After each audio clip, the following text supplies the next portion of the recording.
डेरा गाजी ख़ान के अंदर बलूचिस्तान में जो सैलाब की वजह से तबाही फैल गई है, सारा इलाका तोनसा शरीफ का सारा इलाका ज़ेरे आब आ गया है। वहाँ की बस्तियाँ उजड़ गई हैं, लोगों के मकान गिर गए, मदारिस गिर गए, लोगों का सारा माल पानी की रो में बह गया, जानवर हैं तो सैकड़ों की तादाद में बह गए। पिछले हफ्ते की खबर थी कि 228 अफराद का इंतकाल हुआ है। ये एक हफ़्ता गुज़रा है तो इंतकाल करने वाले अफराद की तादाद 1000 के करीब हो चुकी है। सिर्फ़ वो लोग जो इंतकाल कर गए सैलाब की वजह से, हज़ारों की तादाद में लोग ज़ख्मी हैं और 300-400 के करीब तो कम सिन बच्चे थे जिनका इंतकाल हुआ।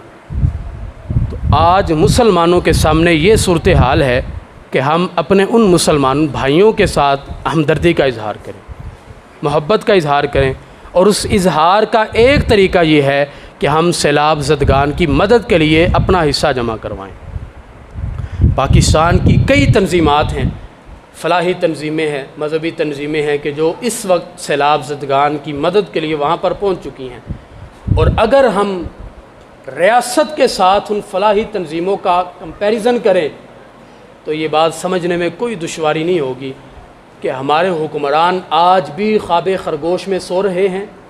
अगर मुसलमानों की तकलीफ़ है तो सिर्फ़ आम मुसलमानों को है, और बड़े अफसोस की बात है और ऐसे लोगों की अकल पर लानत है कि जो ऐसी सूरत हाल में बजाय उन मुसलमानों के लिए कोई अपना किरदार अदा करें, अपना हिस्सा जमा करवाएं या किसी को कह दें कि यार उनके लिए कुछ करना चाहिए, उनकी मदद करो। तो ऐसे अफराद भी इस मुल्क के अंदर मौजूद हैं, मुसलमान कहलवाने वाले, कि जिन्हें आज भी अपनी सियासी पार्टियों के नारे लगाने से फुर्सत नहीं मिल रही। वो सिर्फ सियासत की जंग लड़ रहे हैं। एक पार्टी दूसरी पार्टी के कारकुनान को ज़दोकोब करती है, ज़बान के साथ गालियाँ निकालती है, नारेबाजी होती है कि वो पार्टी वो मुल्क को खा गए, वो मुल्क को खा गए, वो कहते हैं कि ये मुल्क को खा गए। हम कहते हैं कि अपनी ज़ाती लड़ाइयाँ बाद में लड़ लेना, ठीक है, तुम्हारा मकसद सिर्फ कुर्सी के लिए लोगों को लड़ाना है आपस में, तो तुम्हारी सियासत अपनी जगह, ये वक्त सियासत का नहीं है। तो 1 महीना अपनी सियासत को डिले कर दो, बाद में तुम्हारे पास ये मुल्क है, ये अवाम तुम्हारे पास है, इनको कोई भी मशवरा दे देना, रोटी कपड़ा मकान की बजाय कोई नया नारा लगा देना, ये अवाम तुम्हारे पीछे चल पड़ेगी। अवाम हमारी इतनी समझदार है, कम अज़ कम इस वक्त जो पाकिस्तान के अंदर सैलाब ज़दगान हैं उनकी मदद के लिए हर बंदे को अपना किरदार अदा करना चाहिए। और अगर आप कुछ कर नहीं सकते तो कम अज़ कम जो सियासी अफराद बैठे हैं, अपनी पार्टियों की नारेबाजी थोड़ी देर के लिए आप छोड़ दें। कम अज़ कम हम दुआ तो कर सकते हैं कि या अल्लाह उन मुसलमानों की मदद फरमा। और याद रखें, अगर हम इतने बेहिस हो गए कि एक कोने में रहने वाले मुसलमान मर रहे हैं, हम उनके लिए हाथ उठाकर दुआ भी नहीं कर रहे, तो कल अगर हमारे ऊपर कोई मुश्किल वक्त आया तो फिर हम ये तवक्को नहीं रख सकते कोई हमारे लिए भी आएगा। और मुसलमानों की ये हालत है, मैंने पहले अर्ज़ किया कि एक पानी के घूंट के लिए 3 सहाबा ने अपनी जान कुर्बान कर दी कि यार उसको पानी पिलाओ, उसकी जान बच जाए। और हमारे मुसलमान ताजरों का हाल ये है, चाहिए तो ये था कि ताजर बरादरी भी उनके साथ ताउन करती। ताजरों का हाल ये है कि 10 दिन पहले जो खैमा 4000 में मिलता था उसकी कीमत 12000 हो चुकी है। ये मुसलमानों का हाल है, काफिरों की तो हम बात ही नहीं करते। वो 2000 की थैली थी, प्लास्टिक बैग बारिश से बचने के लिए जिसे इस्तेमाल किया जाता था, उसकी कीमत 5000 से तजावुज़ कर चुकी है। यानी हमारे मुसलमान ताजिर हैं कि जिन्होंने गोया के इस आफत को भी कैश करना शुरू कर दिया है कि हम अब अपना पैसा जो हमने सरमाया लगाया है उसको कैश करवाएं।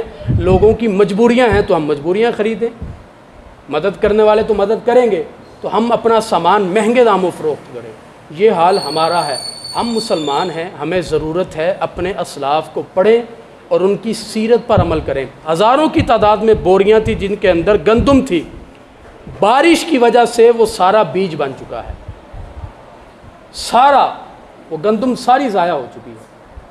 तो हाल ये है, गंदम अमीर शहर की होती रही ख़राब, बेटी मगर गरीब की फाकों से मर गई।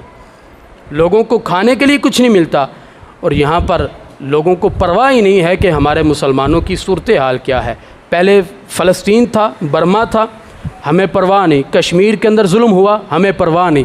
आज पाकिस्तान का दूसरा सूबा है बलूचिस्तान, उसके अंदर ये हो रहा है, लेकिन हमें अब भी परवाह नहीं है, तो खुदा के कहर से डरना चाहिए कि वो वक्त भी दूर नहीं कि जब हमारे ऊपर भी ऐसी आजमाइश आ सकती है। तो जो किसी के लिए कुछ नहीं कर सकते, फिर वो अपने लिए क्या करेंगे? वो कौम अपने लिए भी कुछ नहीं कर सकेगी। हाल ही ने कहा था कि दर्द दिल के वास्ते पैदा किया इंसान को, वरना ताअत के लिए कुछ कम न थे कर्रो बयां। अगर इबादत करवाना मकसूद होता तो फरिश्ते कम तो नहीं थे जो एक सेकंड के लिए भी नाफरमानी नहीं करते। हम इतनी नाफरमानियाँ करें, इतने गुनाह करें, इसके बावजूद अल्लाह ताला हमारे ऊपर अजाब नाजिल नहीं करता, तो हमें कम अज़ कम शुक्रिया अदा करना चाहिए। तो पाकिस्तान में या हमारे इर्द गिर्द जो तंजीमें इस वक्त सैलाब ज़दगान के लिए कोशिशें कर रही हैं, वो इदारतुल मुस्तफ़ा है या तहरीक लब्बैक है, कोई भी फलाही तंजीम जो इस वक्त सैलाब ज़दगान के लिए कोशिश कर रही है, आप अपना हिस्सा उन तक पहुँचाएँ ताकि वो इस वक्त यानी जो सादा खुराक का पैकेट है उसकी कीमत 1500 रुपये है, सादा पैकेट की, जिसके अंदर बिस्किट वगैरह ये खुश्क मेवाजात शामिल किए गए हैं। तो 1500 रुपया अगर कोई एक बंदा अपनी 15-20 हज़ार तनख्वाह में से दे दे तो कोई ज़्यादा फ़र्क नहीं पड़ेगा, हमें फ़र्क नहीं पड़ेगा, लेकिन उनका बड़ा फ़ायदा हो जाएगा। कितने लोग हैं जिन्हें एक वक्त का खाना मुयस्सर हो जाएगा।